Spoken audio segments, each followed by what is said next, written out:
Hello, bachcho, let's see the question. The question says the fast overtone frequency of a closed organ pipe P1 is equal to the fundamental frequency of an open organ pipe P2.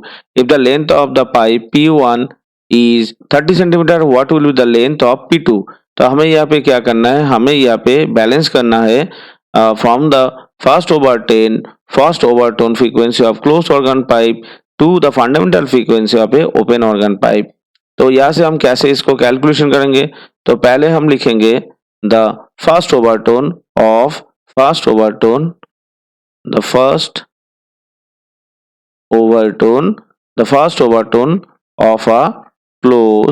Of a closed organ pipe. तो उसका जो first overtone आएगा वो कितना आएगा, तो first overtone को हम यहाँ से फिर सपोज लिखते हैं N1। इसका वैल्यू फिर कितना आएगा, इसका वैल्यू आएगा 3V/4L। सपोज हम ओपन जो ऑर्गन पाइप है, जो हमारा क्लोज ऑर्गन पाइप है, इसका जो लेंथ है L1, इसको हम ले लेते हैं, इसका लेंथ को L1 ले लेते हैं, जिसका की वैल्यू यहाँ पे हमारा 30 सेंटीमीटर। अभी हम इसको इक्वेट करेंगे किसके साथ, द फंडामेंटल फ्रीक्वेंसी के साथ ऑफ ए ओपन पाइप। अब फंडामेंटल फ्रीक्वेंसी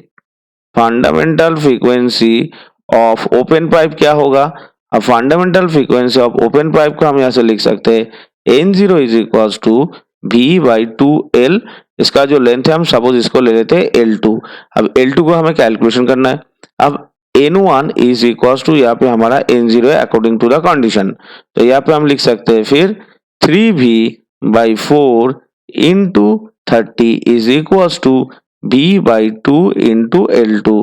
तो यहाँ से अगर हम L2 को कैलकुलेशन करेंगे, इसका वैल्यू कितना आएगा, तो L2 का फिर वैल्यू आ जाएगा 4 इंटू 30/3 इंटू 2, यानी हमारा इसका जो वैल्यू आएगा वो आ जाएगा फिर कितना, इसका जो वैल्यू आएगा वो आ जाएगा फिर 20 सेंटीमीटर। इसका वैल्यू आ जाएगा फिर हमारा 20 centimetre. So the length of the open organ pipe is equals to 20 centimeter. Hope you all understood it well. Best of luck. Thank you.